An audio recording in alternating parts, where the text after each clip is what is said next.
Digital নিরাপত্তা আইন এবং মারামারির মামলায় গ্রেফতার চিত্রনায়িকা মাহিয়া মাহিকে দুপুরে কারাগারে পাঠানোর পর কিছুক্ষণ আগে তার জামিন মঞ্জুর হয়েছে। এর আগে দুপুরে গাজীপুর মেট্রোপলিটন ম্যাজিস্ট্রেট আদালত 5-এ শুনানি শেষে তাকে কারাগারে পাঠানোর আদেশ দিয়েছিল আদালত। একই মামলায় আসামি তার স্বামী রকিব সরকার পলাতক রয়েছেন। সকাল 10:50 ঘটনা। সৌদি আরবের জেদ্দা থেকে BG336 ফ্লাইটটি শাহজালাল আন্তর্জাতিক বিমানবন্দরে কেবল অবতরণ করে। বোরকা পরা সদ্য ওমরা শেষ করে আসা মাহি 4 নম্বর বোর্ডিং ব্রিজে 6 নম্বর বেল্টে আসে নিজের লাগেজ নেবার জন্য। লাগেজ নিয়ে বসে পড়লেন হুইল চেয়ারে, মুখ ঢাকা। ইমিগ্রেশন শেষ হলো। মাহি হয়তো ভেবেছিলেন চোখ এড়িয়ে যেতে পারবেন, কিন্তু ইমিগ্রেশন অফিসাররা তাকে হুইল চেয়ারে করেই তুলে দিলেন আগে থেকে এয়ারপোর্টে অপেক্ষায় থাকা গাজীপুর পুলিশের হাতে। সময় তখন প্রায় বেলা 12টা। সেখান থেকে মাহিকে নেওয়া হয় আদালতে। পুলিশ 7 দিনের রিমান্ড আবেদন করেন সেখানে এবং আদালত সেটি নামঞ্জুর করে কারাগারে পাঠানোর নির্দেশ দেয়। পরবর্তীতে জামিন মঞ্জুর করা হয়। পুলিশ বলছে, অপমান, অপদস্থ এবং হেয় প্রতিপন্ন করে বিভিন্ন মিথ্যা, বানোয়াট, আক্রমণাত্মক, কুরুচিপূর্ণ এবং মানহানিকর তথ্য প্রচার করে আইন শৃঙ্খলা পরিস্থিতির অবনতি করার অপরাধে রকিব সরকার এবং তার স্ত্রী মাহিয়া মাহি সরকারের বিরুদ্ধে ডিজিটাল নিরাপত্তা আইনে মামলা করা হয়েছে। এছাড়া মারধর, ভাঙচুর, চাঁদা দাবি সাথে জমি দখলের অভিযোগ এনে মাহি এবং তার স্বামী রকিব সরকারকে আসামি করে আরও একটি মামলা করেন স্থানীয় ইসমাইল হোসেন। এই মামলায় 28 জনকে আসামি করা হয়েছে। গাজীপুরের ভাওয়াল এলাকায় মাহির স্বামীর শোরুমের জমি এবং স্থাপনা নিজের বলে দাবি করেছিলেন অভিযুক্ত ইসমাইল হোসেন। তিনি চাঁদাবাজি এবং জমি দখলের অভিযোগে চিত্রনায়িকা মাহিয়া মাহি এবং তার স্বামী রকিব সরকার তো বটেই, সাথে মোট 28 জনকে আসামি করে মামলাও করেছেন। এরপর আমরা দেখেছি সামাজিক যোগাযোগ মাধ্যমে বেশ উত্তেজনা ছড়িয়েছিলেন মাহি। আমরা একটু বিস্তারিত আলাপ করার চেষ্টা করি। আমাদের সহকর্মী মহিম মিজারকে আমরা দেখতে পাচ্ছি, তিনি আছেন এবং সাথে আছেন আরেক সহকর্মী ইকবাল সরকার। দুজনকে আমন্ত্রণ জানাচ্ছি এবং মহিম, আপনাকে দিয়ে শুরু করি। কয়েকটি বিষয় যদি আপনার অভিজ্ঞতা থেকে একটু পরিষ্কার করতেন মহিম। বলা হচ্ছে মাহি আগে থেকেই জানতেন তিনি গ্রেপ্তার হচ্ছেন, তিনি তারপরও এখানে এলেন, তার মানে বোঝা যাচ্ছে তিনি আসলে প্রস্তুতি নিয়েই এসেছিলেন। তাহলে ছদ্মবেশটা নিয়ে এড়িয়ে যাওয়ার চেষ্টার কারণটা কি, যেটা আসলে স্থানীয় পুলিশরাও বলার চেষ্টা করছেন? ছদ্মবেশ এটাকে নিশ্চিত করেছে। আপনি তো নিজেই বললেন যে মাহিয়া মাহি সে গতকালকে মানে আগে থেকে উমরাতে ছিলেন এবং উমরা থেকে আসবার পর উমরা যখন করে আসে, আপনি জানেন যে আমাদের ইসলাম ধর্মের এটা পবিত্র কাজ হচ্ছে উমরা পালন করা, এবং যারা সাধারণত করে ওই অবস্থায় যখন বাংলাদেশে বা যার যার দেশে যায় তখন ইসলামী যে লেবাসের কথা বলা, পোশাক পরিচ্ছেদের কথা বলা, সে গতানুগতিকভাবে সেই পোশাকই পরিধান করেছেন। এখন উনি যে বোরখা পরেছেন উমরা করতে এসে, সে যদি অন্য জায়গায় কোথাও শুটিং করতে ফিরছিল তখন তিনি বোরখা পরেছেন বললে এটা ছদ্মবেশ বলে আমি এটা গ্রহণ করব। কিন্তু একজন উমরা করে যখন ফেরত এসেছেন এবং যখন সে হুইল চেয়ারে করে যাচ্ছেন, আপনি জানেন তো সে অন্তঃসত্ত্বা, 7-8 মাসের অন্তঃসত্ত্বা, এবং সে হুইল চেয়ার পাওয়াটা খুবই স্বাভাবিক। এবং হুইল চেয়ার কিন্তু চাইলেই কেউ পায় না, এটা এয়ারলাইন্সকে বলতে হয় যখন বোর্ডিং করে বা বোর্ডিং করার আগে থেকে এয়ারলাইন্স কর্তৃপক্ষে বলতে হয়, এবং এয়ারলাইন্সকে এও বলতে হয় আপনার ক্রুদের, পাইলটদের, এখানে একজন প্রেগনেন্ট অন্তঃসত্ত্বা মহিলা রয়েছে বা যে কোনো ডিজিজের যে কোনো অসুখে, তখন এয়ারলাইন্স কর্তৃপক্ষ কিন্তু তাকে সেভাবে শুশ্রূষা দেওয়ার জন্য যেমন উড্ডয়ন অবস্থায় একটা অ্যারেঞ্জমেন্ট রাখে এবং নামানোর পরেও কিন্তু একটা অ্যারেঞ্জমেন্ট রাখে যাতে সে সুন্দরভাবে বেরিয়ে যেতে না পারে, তার যাতে কোনো ধরনের সমস্যা না হয়। কিন্তু ওই যে আমরা বিভিন্ন গণমাধ্যমে, অনলাইনে বা অনেক জায়গায় দেখছি যে তিনি ছদ্মবেশের আশ্রয় নিয়েছেন এবং তিনি হুইল চেয়ারে করে পালিয়ে যাওয়ার চেষ্টা করেছেন। হুইল চেয়ার কেউ চাইলে ওখানে পায় না। একদম মহিম, এই বিভ্রান্তিটা খুব চমৎকার করে পরিষ্কার করলেন। এখন একটু যুক্ত করে দেন, কয়েকদিন ধরে আমরা মাহিকে ফেসবুকে উত্তাপ ছড়াতে দেখছি, এমন একটি বক্তব্য আসলে পুলিশের পক্ষ থেকে এসেছে। পুলিশের বিরুদ্ধে হয়তো অভিযোগ, কিন্তু পুলিশের সহায়তায় না গিয়ে ফেসবুককে বেছে নেওয়ার কারণটা কি? প্রশ্ন যে উনি যে কাজটি করেছেন এবং ওনার বিরুদ্ধে যে মামলাটি দায়ের করা হয়েছে সেটা কতটুকু যৌক্তিক? অবশ্যই যৌক্তিক। আপনি একজন প্রতিষ্ঠান, গাজীপুর মেট্রোপলিটন পুলিশ একটি প্রতিষ্ঠান এবং ওখানে যে চেয়ারে আছে তিনিও একটি প্রতিষ্ঠান।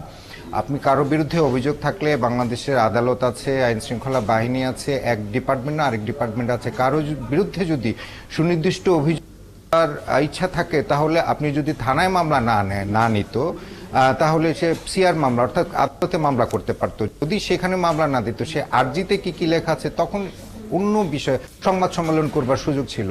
আপনি গেলেন উমরা করতে, সেখানে আপনি ফেসবুকে গাজীপুর মেট্রোপলিটন যে পুলিশ কমিশনার, তার ব্যক্তিগতভাবে তাকে আক্রমণ, তিনি 1,20,00,000 টাকা তার শ্বশুরবাড়ির দোকান আরেকজনকে দিয়ে দিচ্ছেন, তারপর আবার সেই পুলিশ কমিশনার বাবা মা মারা গেছে, তাদেরকে নিয়ে ভৎসনা, তাদেরকে নিয়ে কুরুচিপূর্ণ বক্তব্য, এটা এইভাবে ফেসবুক লাইভে এসে যোগাযোগ মাধ্যমে সে কেউ করতে পারে না। এটা আইসিটি একটা মামলা এবং তার বিরুদ্ধে যে মামলা দায়ের করা হয়েছে সেটি যুক্তিযুক্ত এবং তাকে করা হয়েছে আইসিটি একটা মামলা, সেটা অনেকটা যুক্তিযুক্ত। কারণ আপনি যদি কারো দ্বারা টিম হয়ে থাকেন, অনেকগুলো প্রতিষ্ঠান আছে সেটি শাস্তির বিধানের জন্য বা তদন্ত করবার জন্য। আপনি ফেসবুক লাইভে এসে একটি প্রতিষ্ঠান, সরকারি প্রতিষ্ঠান, ব্যক্তির বিরুদ্ধে আপনি যা ইচ্ছা তাই বলতে পারেন না। আপনি যদি ভিকটিম হয়ে থাকেন, মাহিয়া মাহি যদি ভিকটিম হয়ে থাকে, তাহলে তিনি হতে পারতেন। তিনি সেটা না করে ফেসবুক লাইভে এসে মানে তার মনে যা ইচ্ছা তাই উনি বলেছেন এবং এই বলার পেছনে নিশ্চিত মামলার যে প্রধান আসামি রাকিব সরকার, মাহিয়া মাহির যে স্বামী, তার একটা ইনফ্লুয়েন্স আছে। রাকিব সরকারকে কেউ চেনে না, চেনে মাহিয়া মাহি। বুঝতে পারছি। মহিম, আরো কিছু তথ্য নিয়ে আসি ইকবালের কাছ থেকে, তাহলে আলাপ করতে সুবিধা হবে। ইকবাল, মাহির স্বামীর কোনো হদিস মিলল কিনা, এবং আদালতে নিয়ে যাওয়ার পর প্রথমে কারাগারে প্রেরণ এবং রিমান্ড নামঞ্জুর, পরে জামিন মঞ্জুর, মানে পুরো বিষয়টা একটু বলবেন, আদালত আসলে মাহির ব্যাপারে কি নির্দেশ দিল?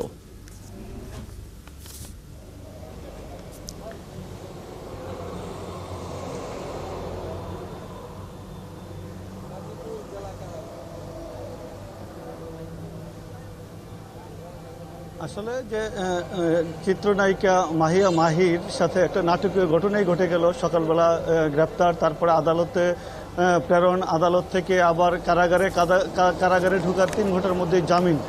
তো কারাগারের যিনি সুপার রয়েছেন তিনি জানিয়েছেন যে 2টি মামলায় মাহিয়া মাহি জামিন পেয়েছেন এবং তার জামিনের কাগজপত্র কারাগারে এসেছে এবং কিছুক্ষণের মধ্যেই তাকে ছেড়ে দেওয়ার যে সকল প্রস্তুতি, সেই প্রস্তুতি চলছে, হয়তো কিছু সময় লাগবে। তো মাহির যে ছেড়ে দেওয়ার, মুক্তি পাওয়ার বিষয়টি ছড়িয়ে পড়ার পরেই আমরা দেখছি যে শহরের বিভিন্ন এলাকা থেকে মাহির যারা ভক্ত আছেন, শুভানুদ্দায়ী আছেন, তারা ছুটে আসছে কারাগারে বরণ করার জন্য। আমার পাশে বেশ কিছু লোকজন আছে, এই মুহূর্তে একজনের সাথে কথা বলবো যে আপনারা আসলে এখানে কি জন্য এসেছেন বা তার এই যে জামিন দেওয়া এবং গ্রেপ্তার হওয়া কিভাবে দেখছেন? আচ্ছা, ধন্যবাদ। আমরা জানি যে গতকাল আজকে মাহিয়া মাহি আপু অ্যারেস্ট হয়েছিল, কিন্তু যে ঘটনাটা, এই ঘটনাটার পেছনে আসলে প্রকৃতপক্ষে কারা দোষী বা কারা নির্দোষ, এটা যেমন প্রশাসনের খুঁজে বের করা প্রশাসনের। ইকবাল যার সাথে কথা বলছেন তার বক্তব্য আমরা শুনবো, কিন্তু এই ফাঁকে আপনি আমার একটি প্রশ্নের উত্তর দেবেন। যে জায়গা নিয়ে এত তোলপাড়, সেই জায়গার প্রকৃত মালিকটা আসলে কে? 28 জনের বিরুদ্ধে মামলা করেছেন যে ইসমাইল, সেই ইসমাইলের পরিচয়টা কি, আর 28 জনের মধ্যে কতজনকে গ্রেফতার করা হয়েছে? ইকবাল। ধন্যবাদ।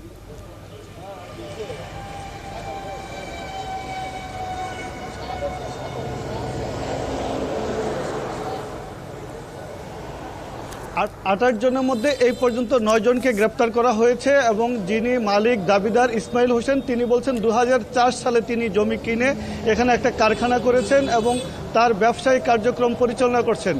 তো আমরা যেটা স্থানীয়ভাবে জেনেছি যে এর মাঝখানেও এটা কাগজপত্র তৈরি করে বা কিনে রাকিব সরকার দখলে গিয়েছিলেন, আবার সেই দখল থেকে তিনি বিতাড়িত হয়েছেন, মাঝখানে ইসমাইল হোসেন দখলে ছিলেন। এভাবে কিন্তু এক ধরনের দখল পাল্টা দখলের খেলাটাই চলছিল। এখানে আবার একটা গাড়ির শোরুমও রয়েছে, যেটার সাইনবোর্ড আমরা দেখতে পেয়েছি। তো রাকিব সরকার যিনি কিনা মক্কায় আছেন, মাহিয়া মাহির স্বামী, তার সাথেও আমার কথা হয়েছে। ইসমাইল হোসেন, তার সাথেও কথা হয়েছে। ইসমাইল হোসেন বলেছেন যে তিনি এই যে জমিটাতে দখলে ছিলেন, সেটা রাকিব সরকাররা জাল জালিয়াতি করে একটা ভুয়া দলিল তৈরি করে তারা পেশি শক্তি বলে এখানে দখল করেছেন বা আবার দখল করার চেষ্টা করছেন। অন্যদিকে রাকিব সরকার যেটা বলছেন যে উচ্চ আদালত থেকেও স্ট্যাটাস কো আছে এবং তিনি বৈধ মালিক এবং মালিকানার পক্ষে তার সকল ধরনের কাগজপত্র রয়েছে। তিনি এখানে বেশ আগে থেকে, অর্থাৎ কয়েক বছর আগে থেকেই গাড়ি শোরুম করে এখানে ব্যবসায়িক কার্যক্রম পরিচালনা করছিলেন। তবে প্রকৃত মালিককে সেটা হয়তো আদালত বা উচ্চ আদালতই নির্ধারণ করবেন। ইসমাইল কিন্তু রকিব সরকার যদি বৈধ মালিক হয়ে থাকেন, তিনি কেন পলাতক রয়েছেন সেটিও একটি প্রশ্ন বটে। সময় থাকলে সেটি করতাম। আপনি যা যা বললেন সবকিছু নিয়েই মহিমিজান আরও একবার আপনার কাছে আসতে চাই। দেখুন, মাহি তো ফেসবুকে পুলিশের বিরুদ্ধে অভিযোগ এনেছেন এবং পরে সেটি ডিজিটাল সিকিউরিটি আইনে মামলাও হয়েছে এবং আপনি নিজেও বললেন সরাসরি এই অভিযোগ করা যেতে পারতো, ফেসবুকটা বেছে নেওয়ার কারণেই এত গোলযোগ হলো। সেটা যাই হোক, প্রশ্ন হচ্ছে যে অভিযোগ মাহি পুলিশের বিরুদ্ধে করলেন সেগুলো সত্য কি মিথ্যা, সেগুলো নিয়ে তদন্ত হতে পারে কিনা, সেই তোড়জোড়টা দেখেছেন কিনা মহিম? শুনেন, আপনি আমাদের সহকর্মী ইকবাল সরকার কাছ থেকে যে বিষয়গুলো জানলেন যে আসলে জমির প্রকৃত মালিক নির্ধারণ করার দায়িত্ব সাংবাদিকদের না, আর সেটা হচ্ছে যেটা নিয়ে মূল সমস্যা সেটা হলো কোর্ট এটা বিবেচনা করবে এবং কোর্ট বিবেচনা করবার পর কোর্ট যার পক্ষে রায় দিবে সে দখল করবার, তাকে দখল দেওয়ার মধ্যে কিছু প্রক্রিয়া আছে। এই অর্ডার যাবে জেলা প্রশাসন কার্যালয়, সেখান থেকে ম্যাজিস্ট্রেট নিয়োগ হবে, হয়ে ম্যাজিস্ট্রেট নেতৃত্বে একটা খালি টালি করবার ব্যাপার আছে। আপনি বলছেন যে মাহিয়া মাহি যে অভিযোগ করেছে সেটা তদন্তের বিষয় আছে কিনা, সেটি যদি তিনি লিখিতভাবে উল্লেখ করেন তাহলে তদন্তের বিষয় অবশ্যই থাকবে। যদি জিডি উল্লেখ করেন তখন তদন্ত বিষয় অপেক্ষা থাকবে। একজন ফেসবুকে কে কি বলেছে না বলেছে সেটা নিয়ে তদন্ত, মানে ফেসবুকে তো সামাজিক যোগাযোগ মাধ্যমে অনেকেই তো অনেক কিছু বলে, সবকিছু নিয়ে কি আমলে এনে তদন্ত করা সম্ভব না। যেটি লিখিত আকারে প্রসেস অনুযায়ী, লিগেল মানে প্রসেস অনুযায়ী অভিযোগটা করতে হবে যে তিনি এই কারণে ওদের পক্ষ নিয়েছেন, আমাদের পক্ষ নেন নাই। তারপরে সে বিচারটা আচারের বিষয় আছে এবং তখন যদি আপনার তদন্ত কর্মকর্তা বা তদন্ত তাদের বিপক্ষে যায় তখন উচ্চ আদালতে বা অধিকতর তদন্তের বিষয় থাকবে। তার মানে এভাবে ফেসবুকে কে বললো না বললো এটার উপর ভিত্তি করে এত বড় লঙ্কাকাণ্ড বাধা, যেখানে আইন আছে, প্রশাসন রয়েছে, কোর্ট রয়েছে, সেইটি আসলে তার মানে যে প্রচলিত প্রক্রিয়া সেই প্রক্রিয়া অনুসারে যদি মাহিয়া মাহি তার অভিযোগগুলো লিখিত আকারে তুলে ধরেন তাহলে হয়তো আইনগত তদন্ত করার যা যা প্রক্রিয়া সেটি শুরু হবে। আপনাকে অনেক ধন্যবাদ যুক্ত হওয়ার জন্য। সহকর্মী মহিম মিজান এবং ইকবাল সরকার আমাদের সঙ্গে ছিলেন এবং জানা গেল একটু পরেই মাহিয়া মাহির জামিনের কাগজটি কারাগারে চলে আসবে এবং তিনি জামিনে কারাগার থেকে বের হবেন কিছুক্ষণের মধ্যে। নিশ্চয়ই পরবর্তী এসে আপডেট আপনাদেরকে জানাতে পারবো দর্শক।